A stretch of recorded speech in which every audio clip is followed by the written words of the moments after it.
Bab 1539. Permintaan. Namun, sebelum Zhou Yu sempat bereaksi, Zhang Tingfang melangkah maju, menatap dingin beberapa orang di depannya. Orang-orang ini semuanya adalah para tetua berambut putih. Dilihat dari pakaian mereka, mereka tampak sebagai individu-individu yang memiliki pengaruh besar dalam keluarga Zhang. Zhang Tingfang menatap mereka dengan dingin dan berkata, "Apa yang ingin kamu lakukan? Aku peringatkan kau, Zhou Yu adalah tamu keluarga Zhang dan penyelamat Zhang Qin. Jika kau ingin menyakitinya, jangan salahkan aku, kepala keluarga, karena tidak menunjukkan belas kasihan." Menghadapi intimidasi Zhang Tingfang, salah satu tetua dengan marah berkata, "Kepala keluarga, Zhou Yu ini secara khusus dicari oleh Raja Langit Laut. Ini adalah kesempatan bagi keluarga Zhang kami untuk membangun hubungan baik dengan Raja Laut Surgawi. Jika kita melewatkan kesempatan ini, keluarga Zhang mungkin akan menghadapi lebih banyak masalah di masa depan." Zhang Tingfang menjawab dengan dingin, "Bukankah yang saya katakan sudah cukup jelas? Zhou Yu adalah tamu keluarga Zhang kami, dan keluarga Zhang kami tidak perlu menjilat Raja Laut Surgawi." Zhang Tingfang berteriak tanpa ragu-ragu. Menghadapi teguran Zhang Tingfang, para tetua tidak mundur, terus menatap Zhou Yu dengan permusuhan. Zhou Yu tidak terlalu mempedulikan permusuhan yang ditunjukkan oleh para tetua tersebut. Karena orang-orang ini hanyalah kultivator alam kaisar. Selain itu, dilihat dari penampilan mereka, mereka tampak seperti seniman bela diri alam kaisar biasa. Saat ini, Zhou Yu tidak akan repot-repot memperhatikan mereka. Namun, dia cukup penasaran. Dia belum pernah bertemu orang-orang ini, jadi mengapa permusuhannya begitu hebat? Zhou Yu bertanya dengan rasa ingin tahu. "Nona Zhang, siapakah orang-orang ini?" Zhang Qin meminta maaf dengan ekspresi penyesalan. "Zhou Yu, maafkan aku karena mempermalukan diri sendiri di depanmu. Mereka semua adalah sesepuh keluarga Zhang kami. Orang-orang ini seringkali tidak akur dengan ayah saya, terutama mengenai perkembangan masa depan keluarga Zhang. Orang-orang ini terus-menerus berpikir untuk mencari perlindungan di Laut Raja Surgawi." Setelah mendengar itu, Zhou Yu tiba-tiba mengerti. Jadi mereka bermaksud menggunakannya untuk mencari pahala di hadapan Raja Lautan Surgawi. Zhou Yu mencibir tanpa berkata apa-apa. Pada saat itu, Zhang Tingfang melangkah maju, melepaskan aura yang luar biasa. "Aku katakan ini untuk terakhir kalinya, enyahlah dari hadapanku. Jika tidak, aku akan menganggap kalian sebagai pengkhianat keluarga." Setelah mendengar itu, para tetua saling bertukar pandang dan akhirnya pergi dengan ekspresi dingin. Setelah para tetua pergi, Zhang Tingfang menarik auranya, berbalik, dan menatap Zhou Yu dengan meminta maaf, sambil berkata, "Maaf, Tuan Zhou, karena telah mempermalukan Anda." Zhou Yu tersenyum tipis. "Tidak masalah. Nona Zhang baru saja menyebutkan hal yang sama tadi. Saya mengerti." Zhang Tingfang tersenyum kecut lalu berkata, "Tuan Zhou, silakan ke ruang kerja saya." Zhou Yu mengangguk. Tak lama kemudian, semua orang tiba di ruang kerja Zhang Tingfang. Setelah duduk, Zhang Qin segera menyeduh teh untuk semua orang. Selama waktu itu, orang-orang mengobrol santai tentang berbagai hal di dunia seni bela diri. Setelah sedikit berbincang, Zhang Tingfang berdeham dan berkata dengan serius, "Tuan Zhou, ada pertanyaan yang ingin saya ajukan mengenai Laut Raja Surgawi." Zhou Yu tersenyum dan berkata, "Paman Zhang, tak perlu sopan santun. Tanyakan saja." Zhang Tingfang memulai. "Aku tahu Raja Laut Surgawi telah mengeluarkan perintah penangkapan terhadap banyak keluarga, dan bersikeras agar kau ditangkap. Apakah konflik antara kamu dan Raja Langit Laut begitu dalam? Apakah tidak ada ruang untuk rekonsiliasi?" Setelah mendengar itu, Zhou Yu menggelengkan kepalanya dan berkata, "Menyebutnya sebagai konflik akan menjadi sebuah pernyataan yang berlebihan. Pada dasarnya, mereka ingin memanfaatkan saya untuk mendapatkan keuntungan yang lebih besar. Saya tentu saja tidak akan mudah menyerah, dan mereka juga tidak akan mudah putus asa. Jika kau mengkhawatirkan Laut Raja Surgawi, sebaiknya kau menjaga jarak dariku." Zhou Yu berkata setengah bercanda. Mendengar itu, Zhang Tingfang langsung melambaikan tangannya. "Tuan Zhou, Anda bercanda. Jika saya, Zhang Tingfang, takut pada Laut Raja Langit, saya tidak akan menjamu Anda hari ini. Lagi pula, saya selalu percaya bahwa keluarga Zhang kita harus mengandalkan diri sendiri dan tidak mencari dukungan dari siapapun." Saat itu, secerca kesedihan terlintas di mata Zhang Tingfang. Dia menatap Zhang Qin dan berkata, "Xiao Qin, ini pertama kalinya teman-teman Tuan Zhou datang ke keluarga Zhang kita. Ajak mereka berkeliling untuk melihat-lihat." Secerdas Zhang Qin, dia segera mengerti bahwa ayahnya ingin membicarakan sesuatu yang penting dengan Zhou Yu. Zhang Qin langsung tersenyum lebar kepada Yun Feifei dan berkata, "Nona Yun, ada sebuah danau di belakang gunung keluarga Zhang dengan pemandangan yang sangat indah. Izinkan saya mengajak Anda untuk melihatnya." Setelah mendengar itu, Yun Feifei melirik Zhou Yu. Zhou Yu mengangguk pelan. Lalu Yun Feifei berkata sambil tersenyum. Selanjutnya, Zhang Qin membawa Yun Feifei dan Jiang Xiu dan meninggalkan ruang kerja. Dalam penelitian tersebut, hanya Zhou Yu dan Zhang Tingfang yang tersisa.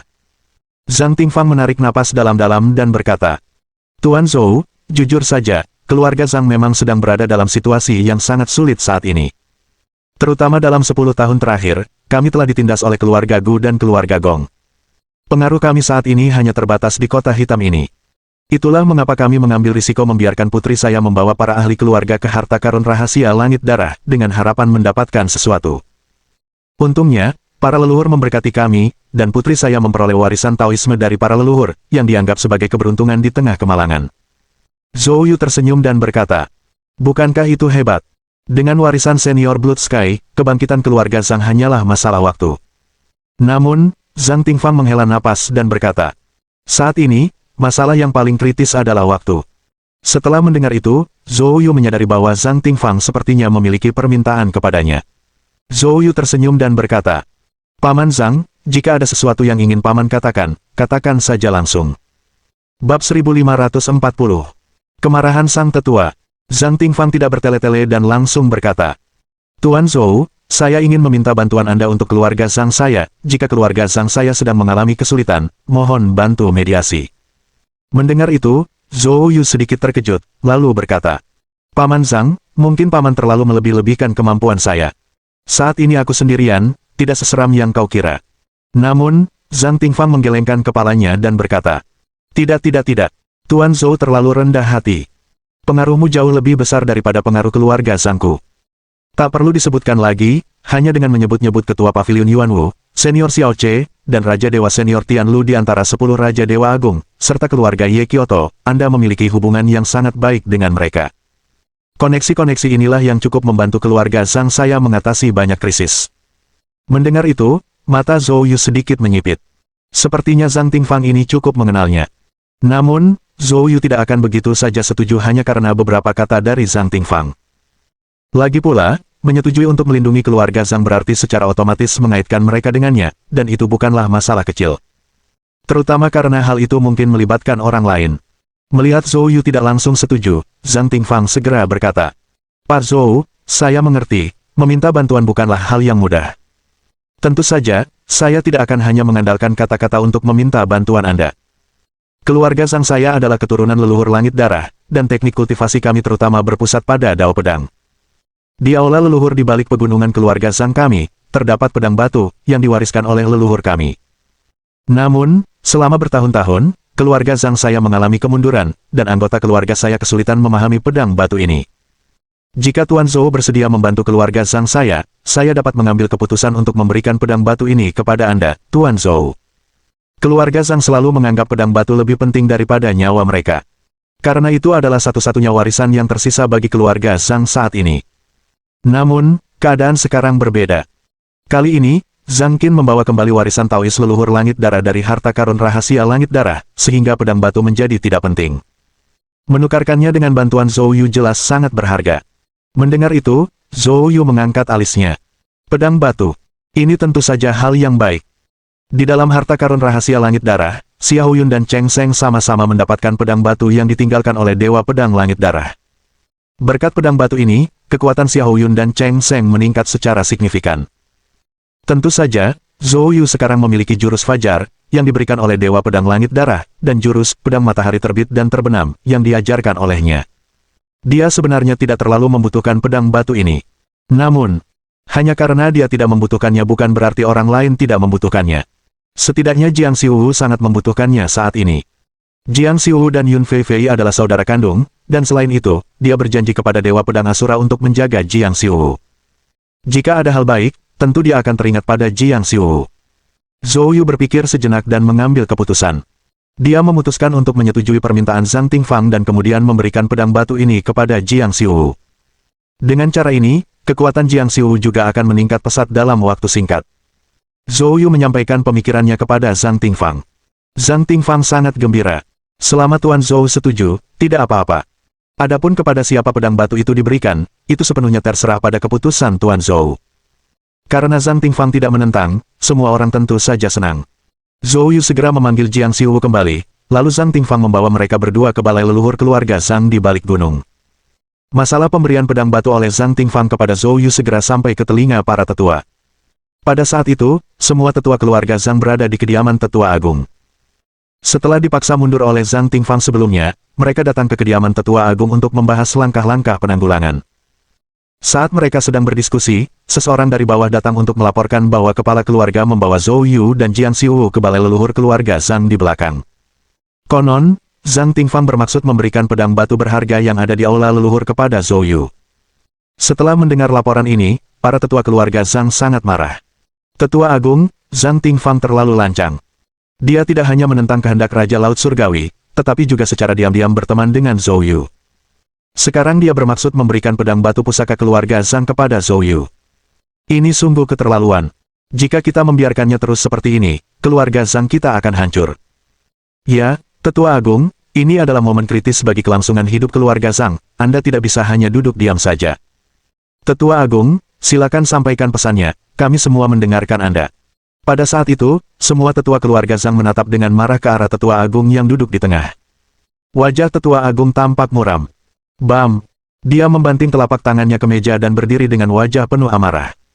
Ini sungguh kurang ajar. Zhang Tingfang akan benar-benar mengubur keluarga Zhang kita. Kita tidak boleh membiarkan dia bertindak sembrono. Begini rencananya, segera hubungi orang-orang di Laut Raja Langit, beritahu mereka bahwa Zhou Yu sekarang berada di keluarga Zhang. Minta mereka untuk segera mengirimkan ahli untuk menangkapnya, keluarga Zhang kami bersedia memberikan bantuan apapun. Setelah mendengar kata-kata tersebut dari Tetua Agung, para tetua langsung menunjukkan kegembiraan. Besar, inilah yang seharusnya dilakukan. Saya akan segera memberitahu mereka. Bab 1541. Disergap. Ibu kota, Laut Raja Surgawi. Saat ini, Xia Houyun telah kembali ke Laut Raja Langit. Hal pertama yang dilakukannya adalah pergi ke kediaman kakeknya. Setelah bertemu kakeknya, Xia Houyun menceritakan seluruh proses perjalanannya menuju harta karun rahasia langit darah secara detail. Termasuk kekalahannya oleh Zhou Yu. Setelah mendengarnya, ekspresi Raja Naga tetap tenang, dengan tatapan mendalam terpancar di mata tuanya. Melihat kakeknya tidak berbicara dalam waktu lama, Xia Houyun menjadi cemas. Kakek, begitulah keadaannya, apa yang akan kakek lakukan selanjutnya? Apakah kita akan terus berurusan dengan Zhou Yu? Raja Naga tersenyum tipis. Xia Houyun, bagaimana menurutmu? Xia Houyun langsung menjawab. Kakek, krisis terbesar di negeri naga saat ini adalah masalah klan kegelapan. Saya percaya Zhou Yu bukanlah masalah terbesar kita, sebaliknya, dalam menghadapi klan kegelapan di masa depan, Zhou Yu mungkin akan memainkan peran penting, jadi kita tidak perlu berurusan dengan Zhou Yu. Raja Naga tidak mengungkapkan pendapatnya dan hanya tersenyum tipis, lalu berkata, kalau begitu, lakukan seperti yang Anda sarankan. Untuk saat ini, jangan bertindak melawan Zhou Yu. Tepat ketika Raja Naga selesai berbicara, sekretaris itu buru-buru masuk. Laporkan kepada Raja Naga, kami baru saja menerima kabar dari keluarga Zhang di timur laut. Mereka bilang Zhou Yu saat ini bersama keluarga Zhang, dan para ahli dari Laut Raja Surgawi telah dikirim ke keluarga Zhang di timur laut. Mendengar itu, ekspresi Xia Houyun berubah, dan dia langsung menatap kakeknya. Raja Naga tersenyum tipis. Xia Houyun, kau yang harus menangani ini. Suruh mereka semua mundur. Mendengar itu, Xia Houyun menjawab dengan antusias. Ya, kakek. Xia Houyun dengan cepat melangkah keluar. Keluarga Zhang. Aula leluhur di gunung belakang. Pada saat itu, Zhang Tingfang telah membawa Zhou Yu dan Jiang Xiu ke aula leluhur. Keluarga Zhang, sebuah garis keturunan yang membentang hampir 10.000 tahun, memiliki aula leluhur yang menghadirkan keajaiban besar bagi Zhou Yu. Ini adalah struktur yang dibangun di dalam gunung, sangat kokoh. Saat memasuki ruangan, mereka disambut oleh sebuah altar raksasa yang menjulang setinggi beberapa ratus meter. Di atas altar, dari atas ke bawah, diletakkan ribuan bahkan jutaan lempengan spiritual. Masing-masing diukir dengan nama-nama tokoh kunci dari keluarga Zhang. Saat memandang altar yang besar itu, Zhou Yu merasakan aura yang berat menyelimutinya. Adapun Zhang Tingfang, dia menghadap altar dan pertama-tama berlutut 3 kali, lalu membungkuk 3 kali lagi. Kemudian, dia melanjutkan ke bagian belakang altar. Tak lama kemudian, ia mengambil sebuah kotak batu yang lebih tinggi dari tinggi manusia dari dalamnya. Zhang Tingfang memeluk kotak batu itu dan datang menghadap Zhou Yu. Tuan Zhou, ini barangnya. Zhou Yu menarik napas dalam-dalam dan menerima kotak batu itu, lalu membukanya di depan semua orang. Di dalamnya terdapat batu misterius berwarna hitam, dan tertancap di dalamnya sebuah pedang yang patah. Saat melihat pedang batu itu, Zhou Yu dengan jelas merasakan bahwa pedang itu mengandung niat pedang yang sangat ampuh. Tentu saja, niat pedang ini jelas bukan tandingan bagi pedang matahari terbit dan terbenam milik Dewa Pedang Langit Darah. Namun, itu tetap merupakan sword intent tingkat atas yang langka. Melihat pemandangan itu, mata Jiang Xiu tertuju pada pedang batu. Tatapannya menyala-nyala saat dia mengulurkan tangan untuk menyentuhnya. Saat tangan Jiang Xiu menyentuh pedang batu, niat pedang yang sangat kuat meletus seketika. Merasakan niat pedang ini, Jiang Xiu tiba-tiba dipindahkan ke dunianya. Menyaksikan pemandangan ini, mata Zhou Yu berbinar terkejut. Niat awalnya adalah untuk mempersembahkan pedang batu kepada Jiang Xiu, tetapi dia tidak yakin seberapa banyak Jiang Xiu dapat memahami maknanya. Hal ini tidak hanya bergantung pada persepsi individu, tetapi juga pada dao pedang dan keberuntungan seseorang. Namun, dia tidak menyangka bahwa dao pedang Jiang Xiu akan selaras sempurna dengan niat pedang batu, sehingga memungkinkannya untuk segera memasuki keadaan pencerahan. Ini sungguh sangat berharga. Dan Zhou Yu sendiri mencoba untuk beresonansi dengannya, tetapi menemukan bahwa meskipun niat pedang dari pedang batu itu kuat, itu sangat berbeda dengan dao pedangnya. Jelas, itu tidak cocok untuknya. Tampaknya barang ini memang ditujukan untuk Jiang Xiu. Memperkirakan Jiang Xiu akan membutuhkan waktu cukup lama, Zhou Yu dan Zhang Tingfang mengobrol santai sambil menunggu. Bersamaan dengan itu, di pegunungan belakang keluarga Zhang. Di samping sebuah danau di pegunungan. Karena baru saja turun salju, seluruh area di sekitar danau tertutup salju tebal. Namun, danau itu mengeluarkan uap yang terlihat jelas. Pemandangannya cukup indah. Pada pandangan pertama, Yun Fei takjub. Zhang Qin tertawa dan berkata, "Nona Yun, sekitar 100 km dari sini di pegunungan terdapat gunung berapi terkenal, Gunung Tubai. Alasan danau ini mengeluarkan uap adalah karena di bawahnya terhubung dengan gunung berapi itu. Ini adalah danau air panas vulkanik alami yang langka. Kenapa kita tidak turun dan mengalaminya sendiri?" Menanggapi undangan hangat dari Zhang Qin, Yun Fei menunjukkan ketertarikannya. Tepat ketika keduanya hendak menanggalkan pakaian dan memasuki danau. Tiba-tiba, dari hutan pinus bersalju di seberang danau, beberapa aura kuat muncul, langsung menuju ke arah Yun Fei dan Zhang Qin. Ekspresi Zhang Qin langsung berubah, menyadari bahaya yang mengintai. "Nona Yun, cepat, kita harus pergi." Dia segera meraih lengan Yun Fei dan mundur menuju balai leluhur keluarga Zhang. Namun, sebelum keduanya sempat mundur 100 meter, aura membunuh yang mengerikan menyelimuti mereka. "Saudara laki-laki saya yang kedua, Gu Changchu, meninggal secara tragis di tangan anggota keluarga Zhang Anda. Hari ini, pertama-tama aku akan membunuh putri keluarga Zhang untuk melampiaskan amarahku." Mendengar itu, ekspresi Zhang Qin berubah sekali lagi. "Kepala keluarga Gu Changjian. Apa yang kau lakukan? Kematian Gu Changchu tidak ada hubungannya dengan keluarga Zhang kami." Zhang Qin melawan sambil berteriak marah. Namun, Gu Changjian mengabaikannya dan langsung melancarkan serangan mematikan terhadap Zhang Qin. Dia tahu betul bahwa Gu Changchu tidak mati di tangan anggota keluarga Zhang.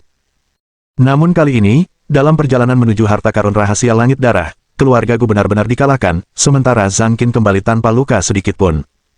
Mengingat persiapan yang telah dilakukan keluarga Zhang dan cara mereka masing-masing memasuki pintu masuk harta karun rahasia langit darah, Gu Changjian segera menyadari bahwa keluarga Zhang pasti telah kembali dengan keuntungan yang melimpah. Kerugian yang sangat besar bagi keluarga Gu, sementara keluarga Zhang kembali dengan kekuatan penuh. Hal itu tidak dapat diterima olehnya. Oleh karena itu, begitu mendengar kabar kembalinya Zhang Qin, Gu Changjian segera memimpin orang-orang untuk menyerang mereka. Gu Changjian langsung melancarkan serangan dahsyat, menempatkan Zhang Qin dan Yun Fei dalam bahaya besar.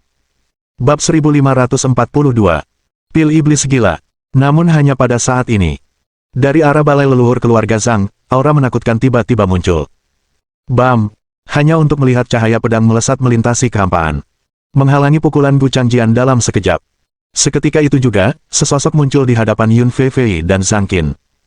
Melihat orang ini, Zhang Qin menunjukkan ekspresi gembira. Paman kedua.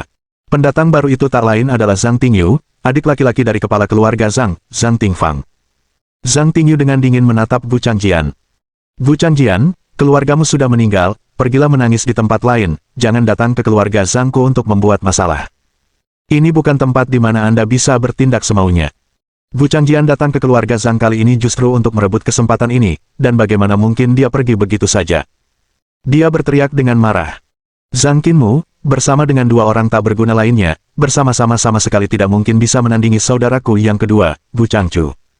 Namun, orang-orangmu kembali dengan selamat, sementara saudaraku yang kedua meninggal." Tidak diragukan lagi, keluarga Zhang Anda pasti telah bersekongkol dengan pihak lain untuk membunuhnya sebagai balas dendam. Bagaimanapun juga, hari ini, keluarga Zhang harus memberi saya penjelasan.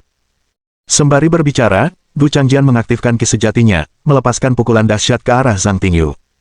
Baru saja, meskipun Zhang Tingyu memblokir gerakan mematikan Gu Changjian dengan satu ayunan pedang. Dalam hal kekuatan sebenarnya, Gu Changjian sudah berada di tingkat ke-8 alam kaisar. Padahal Zhang Tingyu hanya berada di alam kaisar tingkat ke-6. Keduanya dipisahkan oleh dua alam kecil. Zhang Tingyu sama sekali bukan tandingan Gu Changjian. Saat pukulan itu mengarah padanya, Zhang Tingyu segera menggunakan teknik pedangnya dengan kekuatan penuh untuk menangkisnya. Namun begitu bersentuhan, Zhang Tingyu langsung terlempar. Pada saat yang sama, wajahnya memucat, dan darah menetes dari sudut mulutnya. Melihat hal ini, Zhang Tingyu tahu dia tidak bisa menghentikan Gu Changjian. Zhang Tingyu segera berteriak kepada Zhang Qin. "Qiner, cepat temukan ayahmu. Aku akan menahannya dulu." Mendengar itu, Zhang Qin berseru dengan cemas. "Paman kedua, hati-hati juga." Setelah mengatakan itu, dia hendak melarikan diri bersama Yun Feifei. Namun, Gu Changjian berteriak dingin. "Gong Xuan, apa yang kau tunggu? Apakah kamu tidak akan bertindak? Bukankah Gong Shaoji, jenius paling berbakat dari keluarga Gong, juga telah meninggal?" Mendengar itu, ekspresi wajah Zhang Tingyu berubah drastis. Dia segera melihat sekeliling, apakah kepala keluarga Gong, Gong Xuan, juga datang. Saat ini juga, sebuah suara dingin terdengar. Orang-orang dari keluarga Zhang, semuanya pantas mati. Hari ini, tidak ada seorang pun yang meninggalkan tempat ini.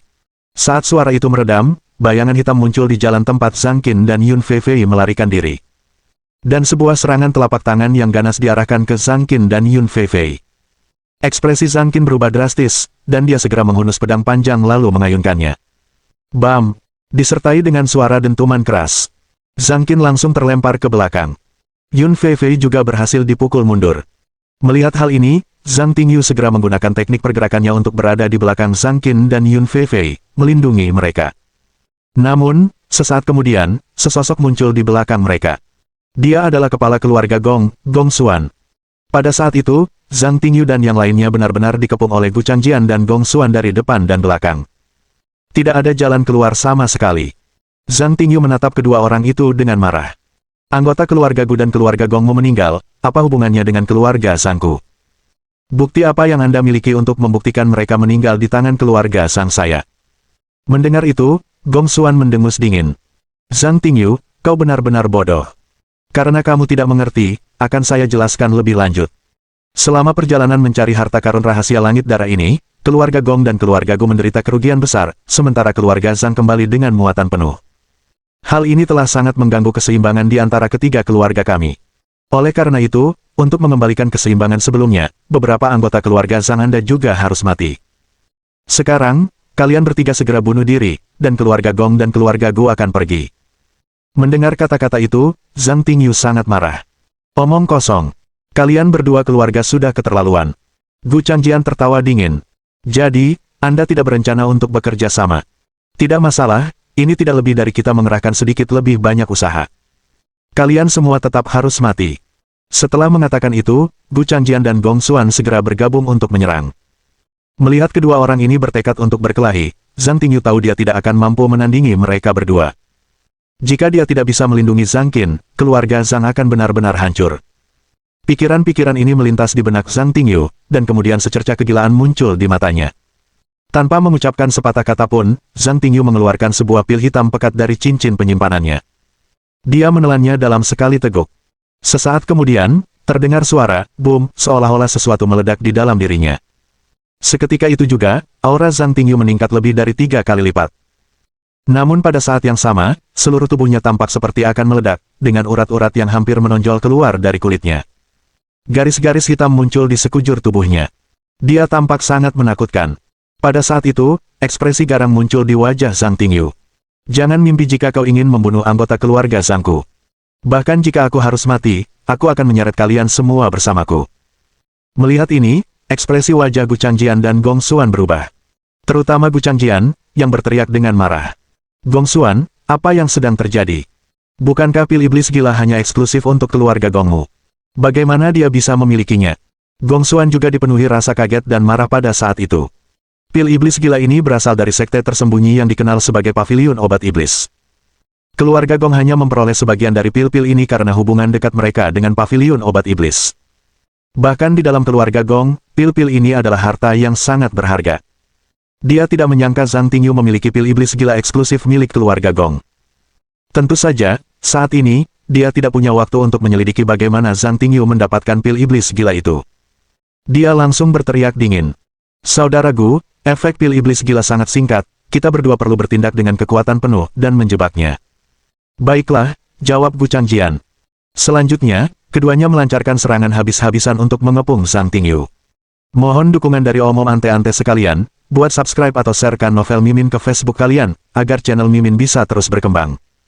Dengan begitu, Mimin bisa lebih semangat untuk up novel seru lain ke depannya. Buat teman-teman yang sudah subscribe dan sharekan novel Mimin, Mimin ucapkan terima kasih sebanyak-banyaknya. Sekiranya teman-teman menghadapi masalah video diputar dalam bahasa Inggris, coba tukar kepada bahasa Indonesia original melalui cara ini. Semasa mendengarkan, pencet tombol setting di atas kanan video, pilih audio track dan tukar bahasa.